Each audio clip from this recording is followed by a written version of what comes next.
Dear students, today discuss the topic in Operation Research Part 1. So here a linear programming problem. Okay. So linear programming problem simple நம்ம எப்படி சொல்லுவோம் அப்படின்னா LPP. So LPP னா linear programming problem. Okay. So the introduction, the linear programming was developed by George in 1947 for solving military logistic operation. ஓகேவா first எங்கே start ஆச்சு அப்படின்னா மிலிட்ரியில் தான் நம்ம ஸ்டார்ட் ஆனிச்சு. ஸோ இன் 1947 யார் ஸ்டார்ட் பண்ண அப்படின்னா George. Okay, this is the introduction for linear programming. So next meaning of linear programming. ஓகேவா, ஸோ நான் ஃபஸ்ட்டு ஒரு பேப்பரை படிக்கணும் அப்படின்னா ஸோ அதோட பேசிக்காக என்ன தெரிஞ்சுக்கணும் அப்படின்றத நம்ம தெரிஞ்சுக்கணும். டைரெக்டாக நம்ம பேப்பருக்குள் போகிறதுக்கு முன்னாடி பேசிக்கானதை நம்ம என்னென்னு தெரிஞ்சுக்கணும். ஸோ அப்படின்னா லீனியர்னா என்ன? ஓகேவா, ஸோ இந்த word linear is refers to relation among variable, that is a given change in one variable will always cause a resulting proportional change in another variable. Okay wow. So here the linear means என்ன அப்படின்னா so நம்ம மேக்ஸில் வந்து is single degree. Okay, degree வந்து 1. ஓகேவா, we will take the values, the variables x1 x2 okay y1 y2 just x. Okay, so அது மாதிரி நம்ம எக்ஸ்ன்னு சொல்லி நம்ம எடுத்தோம் அப்படின்னா ஓகேவா, ஸோ இன்னொரு வேரியபிள் நம்ம சூஸ் பண்ணுறோம். ஓகேவா, ஸோ இந்த ரெண்டு வேரியபிள் உள்ள ரிலேஷன் என்ன? ஓகேவா, ஸோ ரெண்டு வேரியபிளுக்குள்ள ரிலேஷன் என்ன அப்படின்றத நம்ம பார்க்குறோம். ஓகேவா, ஸோ அந்த ரிலேஷன்ஷிப்பை தான் நம்ம என்ன சொல்கிறோம் அப்படின்னா the linear relationship among the variables, that is a given change in one variable will always the resulting proportional to the another variable. ஓகேவா, ஸோ இப்போ ரெண்டு வேரியபிள் நம்ம எடுத்துக்கிட்டோம் அப்படின்னா அந்த வேரியபிள்குள்ள என்ன ரிலேஷன் இருக்குது?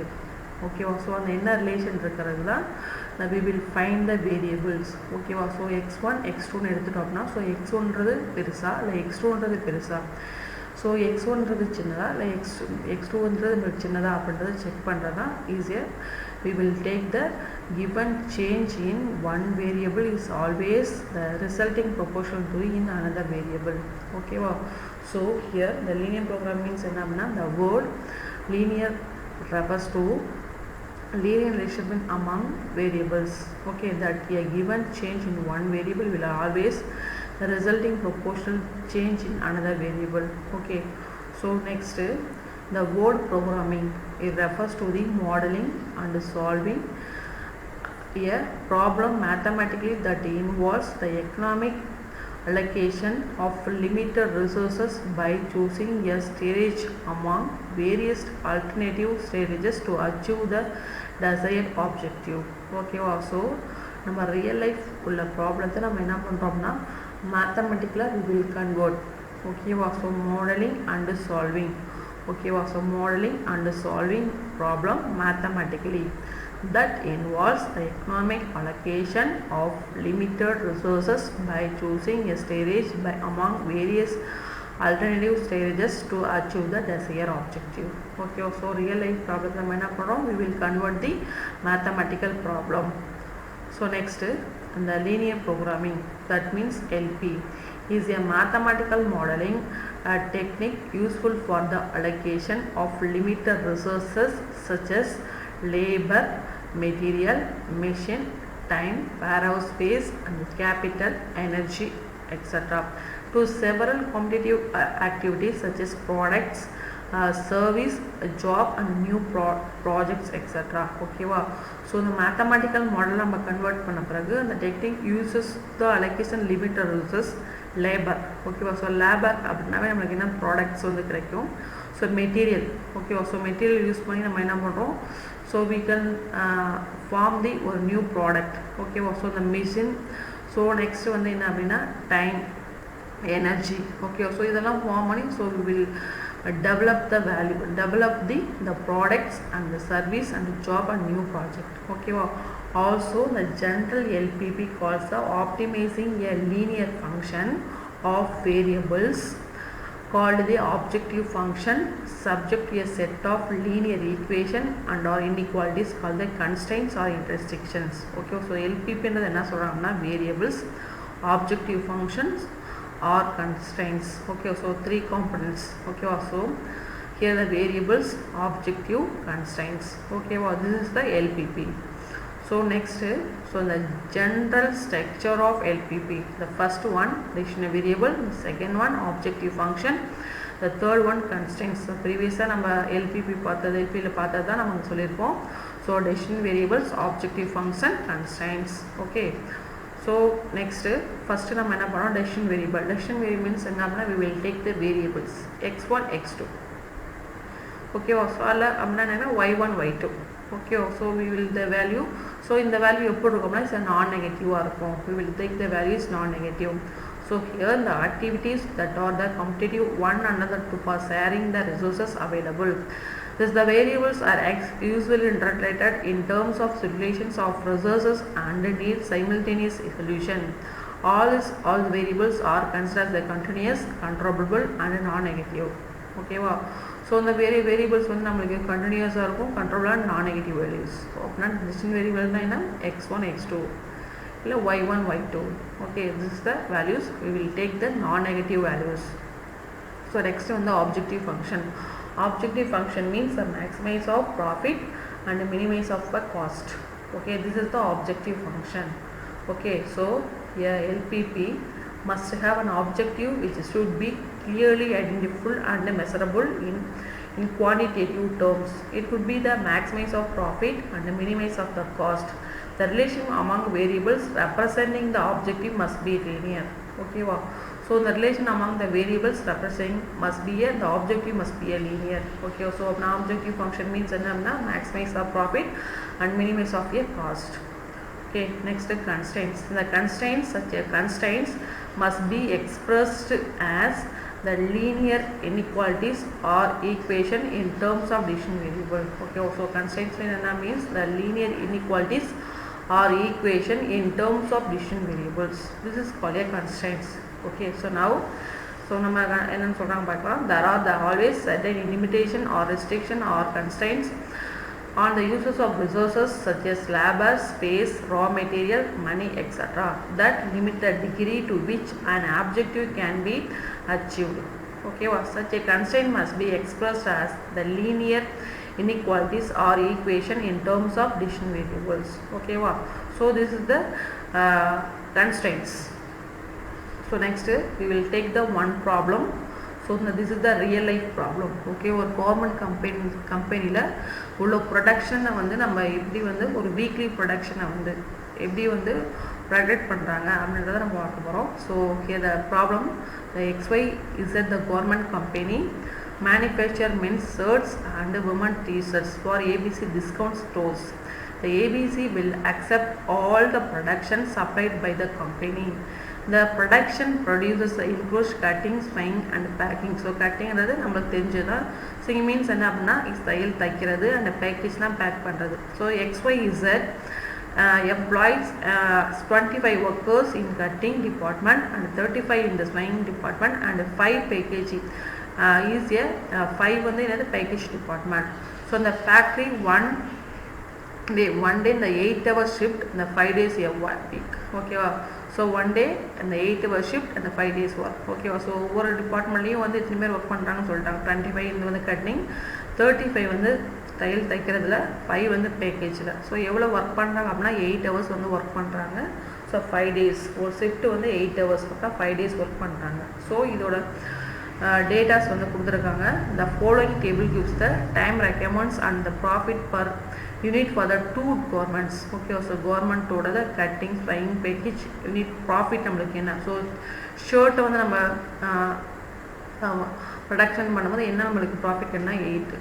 ஓகேவா, அந்த டிஷர்ட்டை வந்து நம்மளுக்கு 12 கிடைக்குது. ஓகேவா, so this is the values of the cutting, spinning, package. ஓகேவா, so determine the optimal weekly production schedule for XYZ. ஓகேவா. ஸோ நம்ம வீக்லி வந்து என்ன ப்ரொடக்ஷன் வந்து கேட்குறாங்க. ஓகேவா. ஸோ நம்மளோட கொஷினுமே நம்ம வீக்லி ப்ரொடக்ஷன் தான் கொடுத்துருக்காங்க. ஓகேவா. So next solution. So assume that XYZ produce the X1 shirt and X2 T-shirts. ஓகேவா. ஸோ X1 ஷர்ட்டை வந்து X1 ஆகும், டிஷர்ட்டை வந்து X2 நம்ம எடுத்துக்கிட்டோம். Okay, this is the decision variables. So next வந்து என்ன அப்படின்னா நெக்ஸ்ட் என்ன பண்ணணும், நம்ம ஆப்ஜெக்டிவ் ஃபங்க்ஷன் எடுக்கணும். ஸோ ஆப்ஜெக்டிவ் ஃபங்க்ஷன் வந்து நம்மளோட ப்ராஃபிட். ஓகே, அந்த ப்ராஃபிட் காட் 8x1 12x2. ஓகேவா. ஸோ 8x1ன்றது 12x எங்கேருந்து வருது பாருங்கள். So this is the shirt on the X1, இது வந்து ப்ராஃபிட்டோட வேல்யூ. டிஷர்ட் இந்த X2 இதோட ப்ராஃபிட் வேல்யூ 12. அப்படின்னா 8x1 12x2. ஓகேவா. This is the equation of the objective function. Next is a constraint. Third step வந்து நம்மளுக்கு என்னது is a constraint. ஓகேவா. ஸோ constraint அது இன் பிட்வீனில் இருக்க டேட்டாஸ். ஓகேவா. இந்த கட்டிங் ஓடது 20x1 + 60x2, அகெயின் ஸ்விங் ஓடது 70x1 60x2 அண்ட் பேக்கேஜ் ஓடது 12x1 4x2. ஸோ இது is the centre of the table. ஓகேவா. சென்டர் ஆஃப் த டேபிளோட வேல்யூஸை வந்து நம்ம வந்து constraints ரெப்ரசன்ட் பண்ணியிருக்கோம். ஓகேவா. So next here the value இந்த மேக்ஸ். ஸோ எப்படி நம்மளோட மேக்ஸில் வந்து நம்ம எப்படி வந்து ரிட்டர்ன் பண்ணுவோம் அப்படின்றத எழுதியிருக்கோம். இந்த ஃபஸ்ட் ஒன் என்ன அப்படின்னா the objective is the find the x1 x2. okay, and the decision variable. So maximum the profit is that equal to 8x1 plus 12x2. to satisfy the constraints. So the first one the cutting, இது வந்து second equation find, the third one the package. okay, and the x2 வந்து x1 x2 is greater than 0. okay, greater than 0. okay, wow. So here the value வந்து 25 35 5 வந்தது நம்ம என்ன. So work பண்ணுற ஒர்க்கர்ஸோட value again 40 and 60 அப்படின்றது நம்மளுக்கு என்ன find பண்ண வேல்யூஸ் வந்து என்ன அப்படின்னா, ஸோ எவ்வளோ எத்தனை நாள் நம்ம ஒர்க் பண்ணிகிட்டு இருக்காங்க. ஓகேவா. So 8 into 5. ஓகேவா. அகெயின் அடுத்தது வந்து 8 into 5 and 12 into 5. ஸோ ஓகேவா. 8 into 5 and 12 into 5 will take the values 40 and 60. 8 into 5. So நம்ம டேட்டோட ப்ராஃபிட்டோட வேல்யூஸ் வந்து கொடுத்தா அதோட வேல்யூ நம்ம என்ன பண்ணோம், மல்டிப்ளை பண்ணியிருக்கோம். Okay. So we will take the values. ஓகேவா. So this is the formulation of LPP. ஓகேவா. ஸோ இதை தாண்டி நம்மளுக்கு என்னது எக்ஸிஸ்ட் ஆகும். ஓகேவா. ஸோ இதை தான் நம்மளுக்கு எக்ஸிஸ்ட் ஆகும். ஸோ இதான் வந்து மேக்ஸ் இருக்கிறதே மேக்ஸிமம் வேல்யூ. ஓகேவா. இதுதான் மேக்ஸிமம் வேல்யூ. ஓகே. ஸோ இதுக்குள்ளே தான் நம்ம என்ன பண்ணணும், ஈக்குவேஷனை வந்து ஃபார்ம் பண்ணணும். ஸோ இதுக்குள்ளே தான் நம்மளோட வேல்யூஸ் வந்து இருக்கணும். ஓகே. ஸோ இதான் வந்து மேக்ஸிமம் இருக்கிறதே மேக்ஸிமம் வேல்யூ. ஸோ இதுக்குள்ளே தான் நம்ம என்ன பண்ணுறோம், ஈக்குவேஷனை வந்து வேல்யூஸ் வந்து நம்ம வந்து ஃபார்ம் பண்ணணும். ஓகேவா. ஸோ நெக்ஸ்ட் வந்து the any values of x1 x2 that satisfy all the constraint of the model is called the feasible solution. Okay. இந்த x1 x2 வந்து நம்ம சால்வ் பண்ணுறதா வந்து நம்ம வந்து is a feasible solution. We are interested to find the optimal feasible solution that gives the maximum profit while satisfying all the constraints. ஓகேவா. So இந்த x1 x2 fine பண்ணுறோம். ஸோ அந்த வேல்யூஸ் நம்ம ஒவ்வொரு கன்ஸ்ட்ரெயின்ஸ் கொடுத்தோம் அப்படின்னா, ஸோ எதனாச்சும் ஒரு கன்ஸ்ட்ரெயின்ஸ் நம்மளுக்கு என்ன வரும் அப்படின்னா மேக்ஸிமம் வேல்யூ கிடைக்கும். ஓகேவா. ஸோ ப்ரீவியஸாக இருக்க எதனாச்சும் ஒரு கன்ஸ்ட்ரெயின்ட் வந்து நம்மளுக்கு மேக்ஸிமம் வேல்யூ கிடைக்கும். இந்த 3 கன்ஸ்ட்ரெயின்ட் நம்மளுக்கு வந்து என்னது ஈஸியாக மேக்ஸிமம் வேல்யூ எக்ஸிஸ்ட் கிடைக்கும். ஸோ அதான் வந்து ஆப்டிமம் feasible சொல்யூஷன். ஓகேவா. ஸோ இதில் வந்து 2 டெஃபினேஷன் இருக்குது, feasible solution and optimum feasible solution. So next வந்து ஜென்ரல் டேர்ம். ஓகேவா. ஸோ இதில் இருக்கிற 2 வேரியபிள் வச்சு பார்த்தோம். இப்போ ஜென்ரல் டேர்மில் டிசிஷன் வேரியபிளை வந்து நம்ம சொல்கிறோம் x1 வந்து xn வரைக்கும். ஆப்ஜெக்டிவ் ஃபங்க்ஷன் நம்ம சொல்கிறோம் xnலேருந்து, அதேமாதிரி x1லேருந்து xn வரைக்கும். அதே மாதிரி கன்ஸ்ட்ரெயின்ஸோட வேல்யூ. ஓகேவா. This is the generation of the LPP. ஓகேவா. ஸோ நெக்ஸ்ட் இந்த லீனியர் ப்ரோக்ராமிங்கோட ப்ராப்ளம். ஓகே. லீனியர் ப்ரோக்ராமிங் ப்ராப்ளமோட டெஃபினேஷன். ஓகேவா. So an optimization problem is called the linear programming problem. Okay, when objective function and all the constraints are linear function of decision variables x1 x2 etc xn, we all include the non-activity restrictions, namely xj greater than 0 for all j and equal to n. So நம்ம என்ன ப்ரீவியஸாக பார்த்த எல்லாத்தையுமே தான் அங்கே சொல்லியிருக்கோம். So objective functions, constraints, நான் activity. So இதை ஃபார்ம் பண்ணி நம்மளோட ஜென்ரல் ஈக்குவேஷன், இதுதான் நம்மளோட general equation. z equal to maximize or minimize of subject with the constraints a11 a12 am1. ஓகேவா. இந்த x1 x2 வந்து நம்மளுக்கு greater than or equal to 0. ஓகேவா. ஸோ இதுதான் நம்மளோட ஜென்ரல் ஃபார்மேட். ஓகேவா. ஸோ இதை கண்டிப்பாக நம்ம என்ன பண்ணிக்கணும், ஞாபகம் வச்சுக்கணும். ஓகேவா. So this is the applications. Okay, agriculture application, military operation, production management, financial management, marketing management, personal management. This is the application.